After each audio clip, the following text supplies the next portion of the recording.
everyone, and welcome back to the 30-Day Summit, where Russell Brunson has brought together a collection of his top 2 Comma Club and 8-figure award winners, sharing with you how they would literally survive and begin to rebuild their business in just 30 days if they lost it all. My name is Bailey Richard, and I'm delighted to bring to you right now a conversation with John Lee Dumas.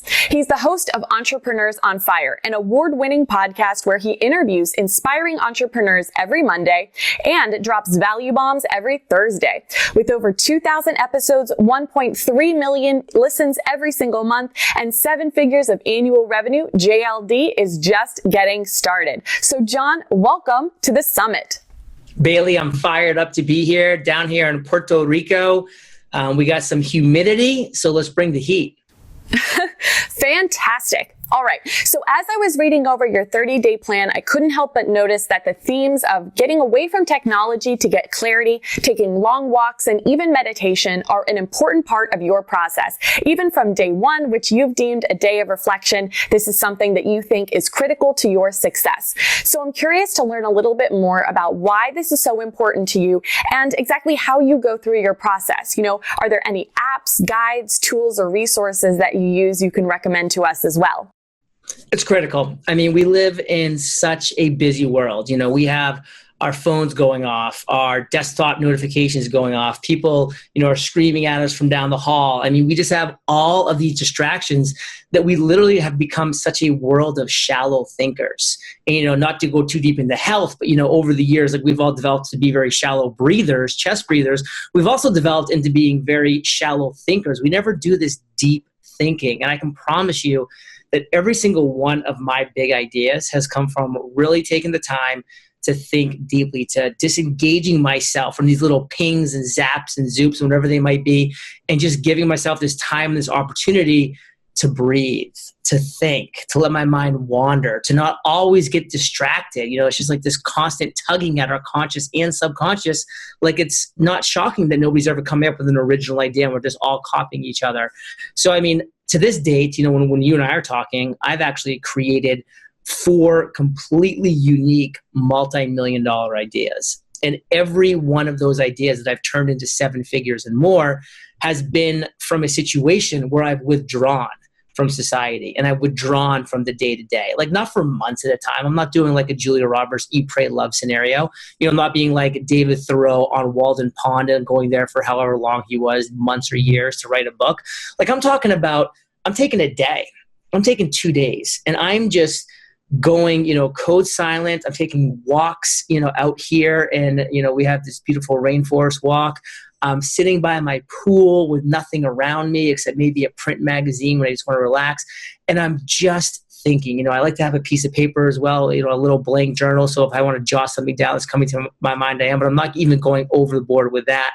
So just giving ourselves the time to pull out of this loud, noisy, busy, crazy world and just let our mind do what it does best. But by the way, it struggles doing that when we don't have that time, but it does it best when we give it that time to do some deep thinking. So it's like some tools and some apps that I love to do that. Again, it's tough to say an app because I am completely disconnected during this time. It's not like specifically using an app, but a tool that I like to use is like a journal, a blank journal, or maybe some of the other great journals that are out there on the market that, will guide you in the physical form. So like a physical journal that you can write in that will guide you into some legitimate thinking exercises. So for me, that was absolutely critical for all 4 of those stages of going really big, again, into the 2 Comma Club with each one of those separate ideas.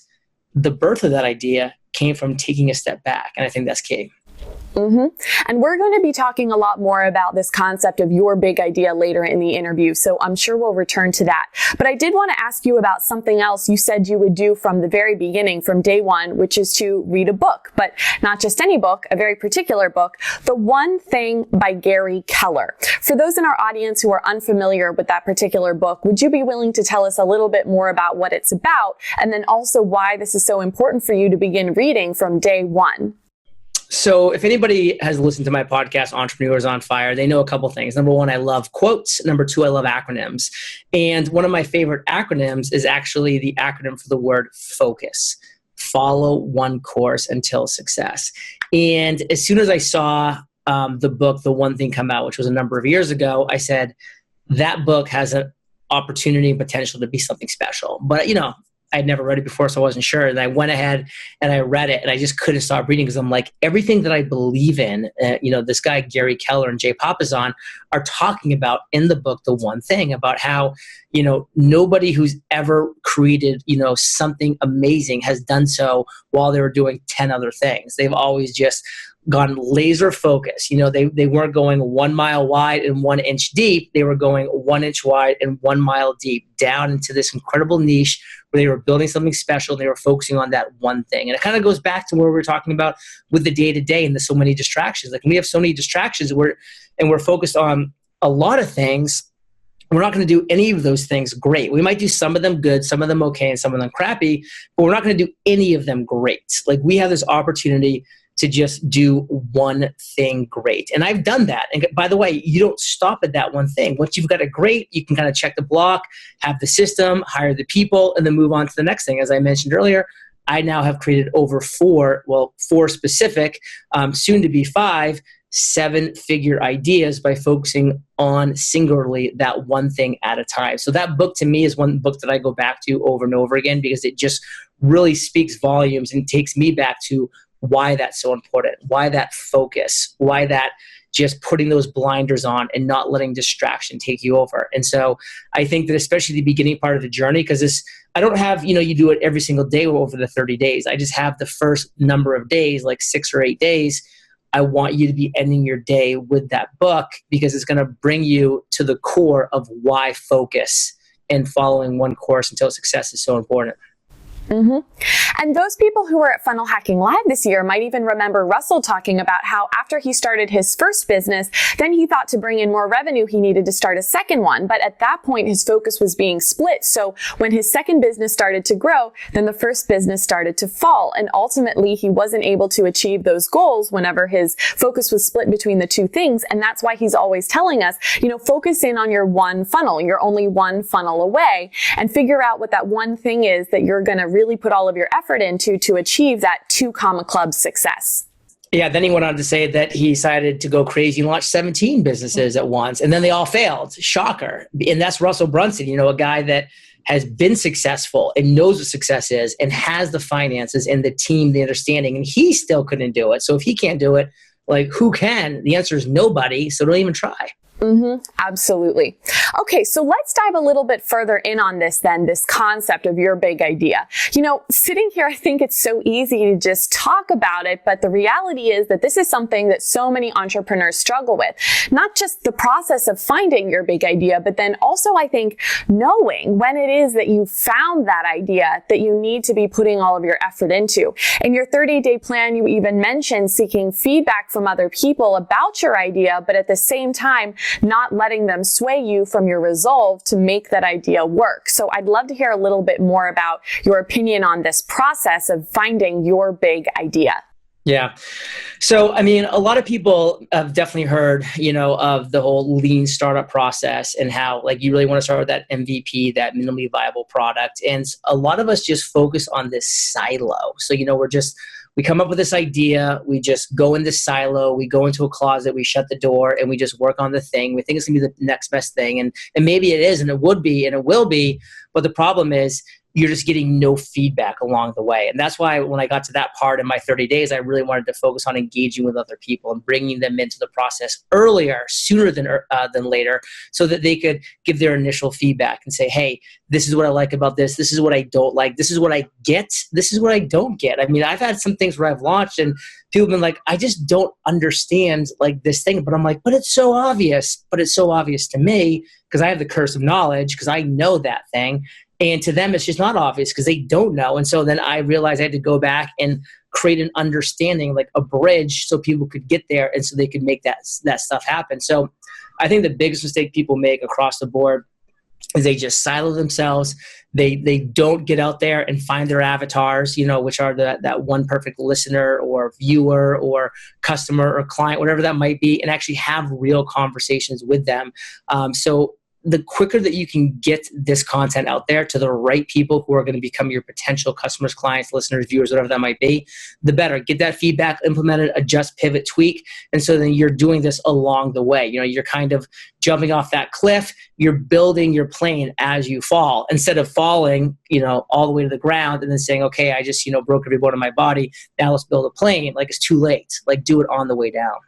Now, you just mentioned the word avatar there. In your 30-day plan, you spend a significant amount of week 2 talking about this concept of avatar. So I was wondering if you could give us a firm definition of what avatar is for those who might have missed it in your last response, but then also let us know, after you've figured out who your avatar is and you've really centered in on that person, what is it that you're supposed to be doing, with this avatar?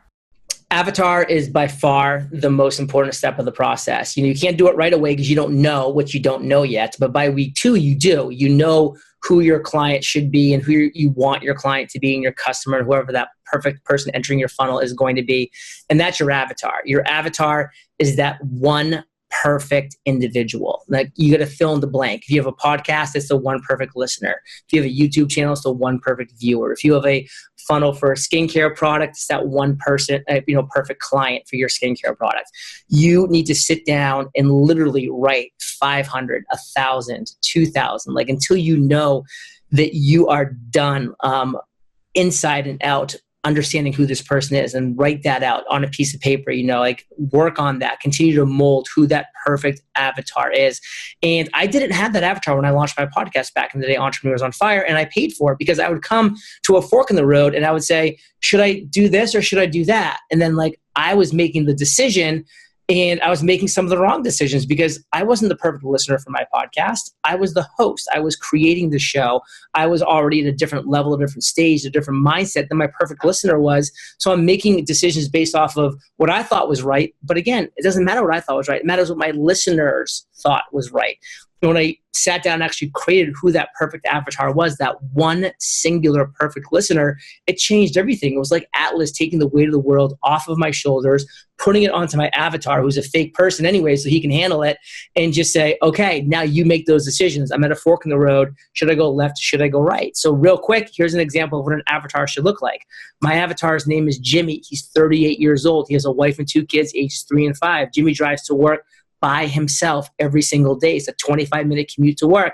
He sits in a cubicle at a job he doesn't like for 9 hours. And then he drives home, gets stuck in 10 minutes of traffic. So it takes him 35 minutes to get home. Gets home, he plays with his kids, has dinner with his family, hangs out with his wife, puts his kids to bed. Then he has a little pity party at the end of the night saying, why do I spend all of my waking hours doing things I don't enjoy doing, or at least 90% of those waking hours? I don't enjoy driving to work and sitting in a cubicle at a job I don't like and driving home, getting stuck in traffic. I only spend 10% of my entire life doing what I love, like spending time with my kids, with my wife, with my family. Like, what is going on with my world? Jimmy is my avatar. I created Entrepreneurs on Fire for him so that when he's driving during that 25-minute commute to work, he should be listening to my guests drop value bombs so that he can learn and educate himself and get better. When he's driving home, he should be educating himself with my interviews and with my Q&A sessions that I do every Monday and Thursday. And then it's at the end of the night, instead of having a little pity party for himself, feeling bad, he should be continuing to listen to the show and to educate himself and to learn what he can do to get out of that 90% of crap that he doesn't enjoy doing. And so that now, again, when I get to a fork in the road, I don't say, what would JLD do? I say, what would Jimmy do? And I listen to my avatar, and I know my avatar, and I'm able to guide my business because of that. So when you get your avatar right, it makes every other part of your business so much easier. Yeah, I think a lot of people really tend to struggle with this avatar exercise because they get so hung up on those demographics, trying to figure out what age is my ideal avatar, are they male or female, what kind of job do they have? But what I'm hearing from you is that what we really need to be focused in on is that main problem or those main struggles that everyone in our audience is dealing with, because in your podcast, you have listeners, if Jimmy's 38 years old, they might be older or younger than 38, they might be females instead of men, and they might have all different sorts of jobs. And so it's really more important to focus in on that common problem or struggle. That's a common theme that I'm hearing here. It is definitely a common fear as well for people to say, I don't want to like just niche myself into this one listener, because then, what about all these other people, like an 87-year-old grandmother that listens to my show? Like, I want her to be able to. And that's not the point. The point is you're going to create the best show for your best listener. And that's going to allow you to create the best show that you can create. And that's going to attract all kinds of people because it's going to be a great show. So you can't be worried about it. That's that North Star that's guiding you towards, what is going to be the best. It's not the end all be all, but you need to have that focus. Otherwise, you just have no direction whatsoever. Absolutely. Okay, I'd like to keep moving on in your 30-day plan to day 14, where you mentioned this concept of value ladder for the very first time. And one of the things that you say you would do is to start a free Facebook group. So I'm curious as to why you would choose Facebook over so many other platforms out there where you could form a group or a community. But then also, do you really think it's necessary that every single person, who's listening to us right now starts a Facebook group? So first and foremost, I think anybody that's looking to start a movement, like grow a tribe, like have a place where there's going to be meaningful interactions, should definitely start a Facebook group. And hey, that might change a year from now or 5 years from now. I'm not about Facebook because Facebook's great. I'm about Facebook because most people are on Facebook now. Most people are there every single day interacting in some way, shape, or form. If 2 years, 4 years from now, that's something else like Instagram or Snapchat or, some other, product that's come out or some other platform, then that's where I would be. I'm all about where the attention is, but the attention is at Facebook right now. They've just created this incredible opportunity for you to very easily create a free group and then start inviting people to this free group that makes sense because they're your avatars. And then guess what? When those avatars are in your free group, they're at those avatars' friends, who, by the way, are probably pretty similar to them because we hang out with similar people, will say, oh, Bailey's in this group. Oh, Bailey's in a group, called Your Big Idea. Like, that sounds like an interesting Facebook group. Let me jump into that to see what's going on. Then your friend joins and your friend's friend joins. And then before you know it, you're getting all these requests from all these people that all comes from that exponential growth. And then every time you post something or you tag somebody or you respond to a comment, now, boom, they get a little notification in the upper right-hand corner that says, Bailey commented on this comment that you're tagged in XYZ. And so it just is always encouraging this incredible conversation of people that are in there, that are asking questions, that are giving support, giving guidance, and they're there. They're already there. So you're just taking down that barrier of them having to think of your website or think of your forum and then go there and log in and find out that there's nothing interesting there right now, and then being like, I'm never going back there again, to, oh, wow, yeah, like there's things going on in this group right now that I joined the other week. Let me investigate this a little bit. Then before they know, they're like, wow, this is a really great community. There's a lot of great conversations going in here. John's doing a Facebook Live just for people in the group, and he's answering people's questions because you can now do that in Facebook. John's dropping files and sharing, templates and doing all these different things in this Facebook group. This is a really incredible place to get value and to interact and engage with people who are like-minded, who are avatars like me. And Facebook just allows you to have that groundswell so fast and so quick, and then it just grows exponentially from there. Yeah, and from a high-level perspective, I imagine that having a group is also going to provide a certain level of social proof as well. Because when somebody finds your podcast for the very first time on iTunes, they have no idea that it's getting 1.3 million listens a month. But when they see many other people interacting in your community, that brings some legitimacy to this movement that you've created. It's something that can say, oh, well, I see tons of people interacting with this. I'm not the only one. Maybe this is something that I should be paying attention to here. Yeah, people always want to be involved in a conversation that's happening. Nobody wants to be the only person in the room. So when they see that, hey, this is happening, this is hip, this is hot right now, that makes all the difference in the world. Now, in your plan, you actually also do mention that the Facebook group can be a great way to eventually funnel people into your product suite and unpaid value ladder. Does that play a role as well? Absolutely, because here you are now, you have this hopefully growing and really engaged and active community that you're giving value to. So this person may not know you from Adam or Eve, from day one, but here you are, you're in this Facebook group and you're answering their questions, they're getting to know you. Maybe you're posting a link of your most recent podcast, like, hey guys, like here's a podcast that I just released. I think it'd be really relevant to everybody in this group because this is why you're in the group. This group is about big ideas. I did a whole podcast about how to create, how to find your big idea in 3 hours. Like, come check check it out. And then they listen to your podcast. Now they're subscribed to your podcast. And then you're able just to kind of give like this social proof, and you're able to add more value from different areas. And you're building that know, like, and trust. And you're going to get to a point where, you're answering questions, you're doing this and that. And someone's going to be like, hey, John, like, I would really love if, you talk about, how important it is to have a funnel. Like, I would really love if you could, come in and like study my funnel, tell me what I'm doing wrong, tell me what I'm doing right, and like help me tweak things. I'm like, well, listen, Bailey, that's a really important thing that you have that dialed in. Frankly, like, that's going to take a lot of time, a lot of one-on-one. So I do have a coaching package. If you want to buy one of my coaching packages, like, here's the link. And you can buy, an hour, 10 hours, 20 hours of my time. Or maybe I have a paid mastermind where I actually, people that are in that one, I do go in and I answer questions. So here's the link, to my paid Facebook group that, you have to actually be paying $25, $50, $1,000 a month to be a part of, like, whatever your number is. And those type of questions I answer in depth, and I will go to your funnel, and other people will go, and I bring in guests, and I do these other things. So now you're able to just like really have these warm leads that you've been adding value to, that know, like, and trust you. Some of them are going to want more at some stage, and that's a great way for you to, bring them up that ladder. That makes a lot of sense.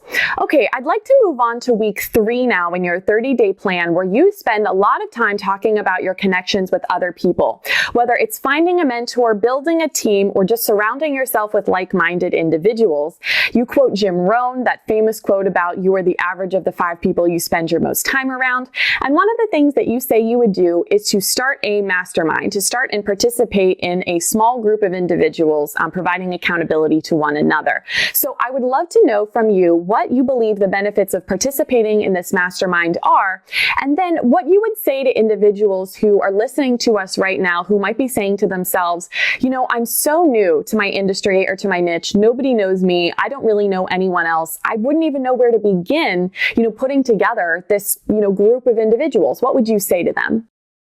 Yeah, it's a great question. So, this is definitely different than the paid mastermind I was referring to earlier, where like when you have a free Facebook group, you might want to bring people into a more elite premium group. That could be a paid mastermind where it could be 10, 100, 1,000 people could be in there, all paying for more of your time, your expertise, your influence, etc. This type of mastermind that I'm talking about is something where it's with your peers. So I think ideally it's 3 to 5 people total. So 3 people at a minimum, 5 people at a maximum. I honestly believe that 4 is really a perfect number, and I'll get into the reasons why in a second. But it's super important to have peers who you're meeting with on a regular basis. These peers don't have to be in the exact same industry as you. Specifically, like if I'm in podcasting, somebody's in Amazon sales, somebody's an expert with Facebook ads, whatever it might be. Like, so they don't need to be all in the same industry. And honestly, probably they shouldn't be, because that could be a big help. These are people that you know, like, and trust, that you respect, that are maybe a little bit above you or a little bit below you, but they're all like in your general area, and you know that you're all going to be able to add value to each other. Having a weekly mastermind with these people is critical, because now you have a group, again, of 3 to 5 people total, where every single week you're getting together, on a Zoom call, whatever it might be. And it's just the 3, 4, 5 of you, and everybody's going around and they're sharing a win. Like, this is what I said last week I was going to do, and I did it. And here's the proof, and this is what happened. Or this is what I said I was going to do last week, and I didn't do it. Here's why. Help me figure out why. And as everybody gets 5 minutes going around sharing that win or failure, and explaining kind of why, and then getting some feedback from the group. And then 1 person per week, which is why I think it's important to never have more than 5 people, because you want to have at least one a month, one every 5 weeks of these hot seats, where you're then, for the rest of the hour, those remaining 40, 45 minutes, you're on the hot seat where you're talking about your biggest struggle in business and life right now. And the other 3, 4 people are there to listen, and then to provide you guidance, networking support, connections that could help you out, get you going there.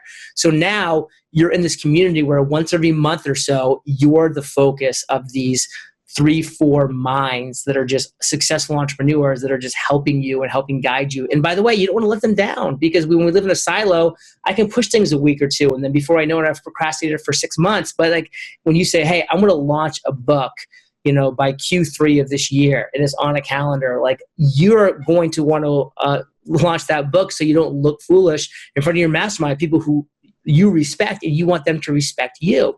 Now, places to find communities like this, and that's why Facebook groups can be so great, because like if you go find a great free Facebook group and you're interacting with people, that are avatars for that, the reason why that group was made, just like you are, you're gonna be amongst a group of peers, and you might say, hey guys, is anybody looking to form a mastermind? And it starts with one, and then that the two of you start off, and you add one other person, and then one other person. Before you know it, you have a 3, 4, or 5 person mastermind that you're meeting weekly, and you're getting all those benefits of what I just shared.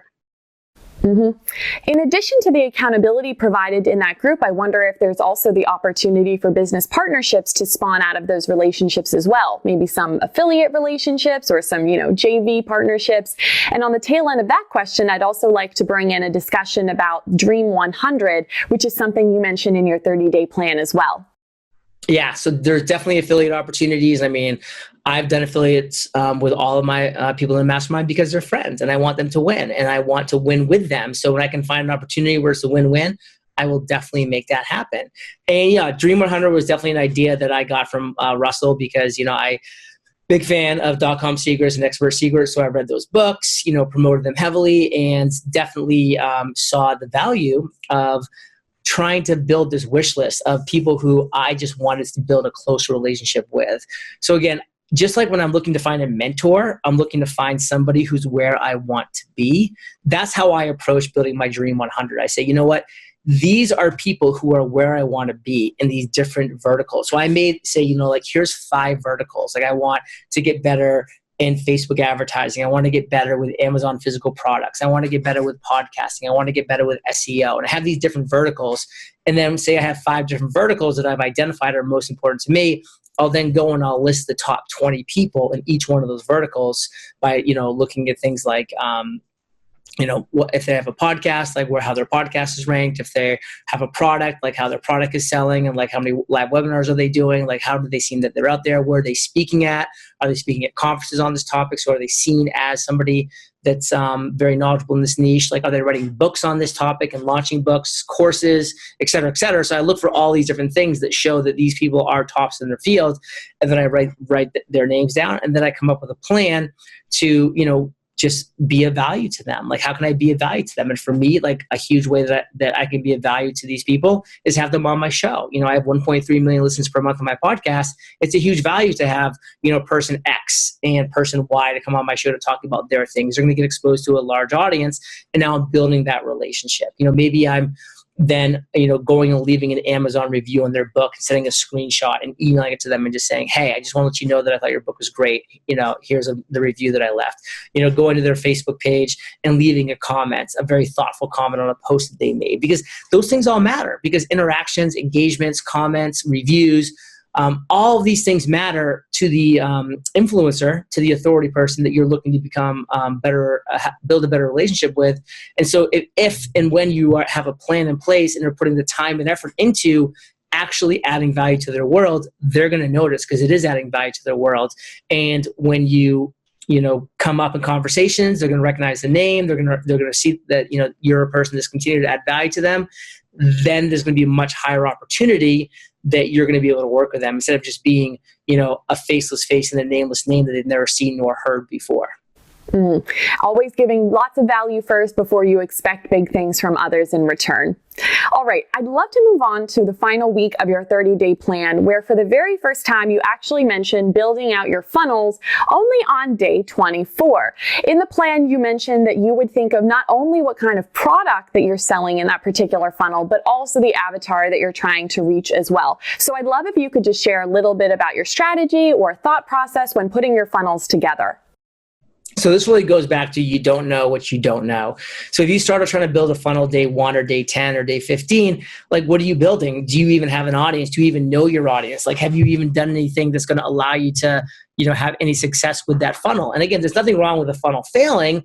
You can learn a lot from that. But hey, if you can do it, right, or at least, pretty close to good the first time, let's do that. Because I'm a big believer that going 1,000,000 miles an hour in the wrong direction is going to take you 1,000,000 miles an hour in the wrong direction. So before we start going 1,000,000 miles an hour in the wrong direction, like, let's take the steps. Let's take those first 23 days and let's really do all the things it's going to take so that we know our avatar's biggest struggle. That's essentially, if I could boil it down to one sentence, those first 23 days are putting you in a situation where you at your core know and understand your avatar's biggest struggle. Because when you understand what your avatar's biggest struggle is, then guess what?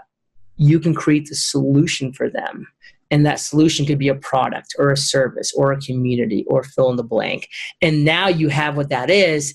Now you built a funnel for that. Now, how do you build a funnel for that? Well, you know your avatar. So you know your avatar. You know how to get them interested with, that one great lead magnet. You know how to nurture them and warm them up with more value in webinars and master classes and PDFs and quizzes and these different things. And then before you know it, they've come down to this irresistible offer that's at the bottom of this funnel, and you're off to the races. So, I've created 8 fully functioning funnels, again, a number of which have made it to the 2 Comma Club, on their own merit.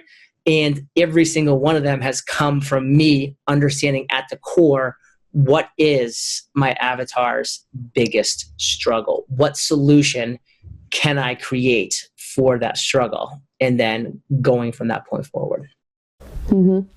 And for those of you who are watching who are interested in getting a sneak peek into one of John Lee Dumas's 2 Comma Club funnels, make sure that you upgrade to Funnel University, because right after this interview, I'm going to be recording an interview with John where we're actually going to be going inside of his ClickFunnels account, and he's going to be showing you via a screen share how he set up one of his award-winning 2 Comma Club funnels. And that exclusive content is only available inside Funnel University, so you're definitely going to want to make sure that you check that out. Now, John, to wrap things up on this interview, I would love to ask you one more question, which is actually finally about podcasting. You don't mention setting up your podcast until day 30 of your 30-day plan. And I think that might surprise a lot of people, given that you are known as being a podcast host. So I'd love if you could share with our audience why creating your podcast falls at this point in your 30-day plan. And if you'd like to share any tips or information about that with us. It's all about building the foundation. Like, we can build these castles on sand and then it's just going to collapse before us. So if you rush to create a podcast too early in the game, just like with your funnel, you're not going to know the right content to create. You're not going to make it a good podcast. You're going to be cutting corners. Your avatars are going to listen and they're going to be like, well, this isn't for me, because you didn't make it for them. You didn't know the value proposition to the point where you could really create that great podcast, that great piece of value that you can turn into an audio form. And so for me, like, I would just want to have my head down for those first 29 days. I would want to be doing the things that I have listed out in those 30 days. I would want to be, really intimately getting to know who my avatar was, understanding their problems, their pain points, where they are, building a community around that, adding more value to them, looking for different ways to understand what their biggest struggle is, and then create that funnel from that. And so then when I launch a podcast, guess what? Now I have a community, within that free Facebook group. Now I understand their biggest struggle so that I can use the call to action of like, hey, if you're looking to find your big idea, go to xyz.com. And I can use that in my intro and my outro to drive people towards, the free training lead magnet that I want to have people go towards to get them into that funnel. But if I just start haphazardly with a podcast, the content's not going to be good. I'm going to have no call to action. I'm going to have no foundation of actually having people being able to take those leads and turn them into something meaningful. And again, those first, 100, 200,000 listens are going to potentially be your most valuable, because those are going to be just the people who are your avatars. So have that process in place before you launch something like that. And again, having that free Facebook group so that you can really get a groundswell early on is just going to drive more traffic to the podcast at the beginning, which can then really boost it when it launches. You can really have a very successful launch that can really get that momentum going, instead of just kind of having just like a, hey, I have a podcast, and then it's crickets, because you don't have an audience. You don't have a direction. You don't really know what you're doing yet. So all in good time. Absolutely. At Funnel Hacking Live, I remember Russell talking about building up pressure behind your funnel before it's released. So I imagine it's a similar case here with your podcast. Yes.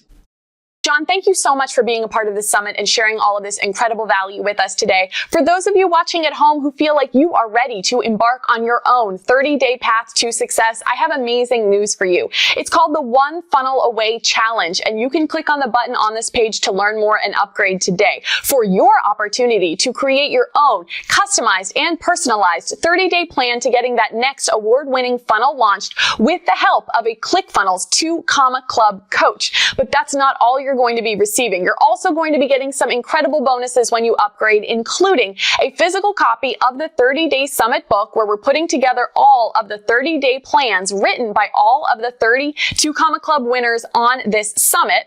You're also going to be getting unlimited access to the interview that you just saw with John, as well as, of course, all of the other speakers on this event. And you're going to be getting, now this is my favorite part, a second interview that I have recorded with every single speaker on the summit, where they're taking me behind the scenes and actually showing me via screen share how it is that they have set up their award-winning 2 Club funnels. The value inside of those videos is absolutely out of this world, and I don't want you to miss out on that. So make sure that you click the button on this page to check out the One Funnel Away Challenge and to sign up and upgrade today. John, one more time, thank you so much for being a part of this summit. It's been an absolute pleasure having you. Thanks, Bailey.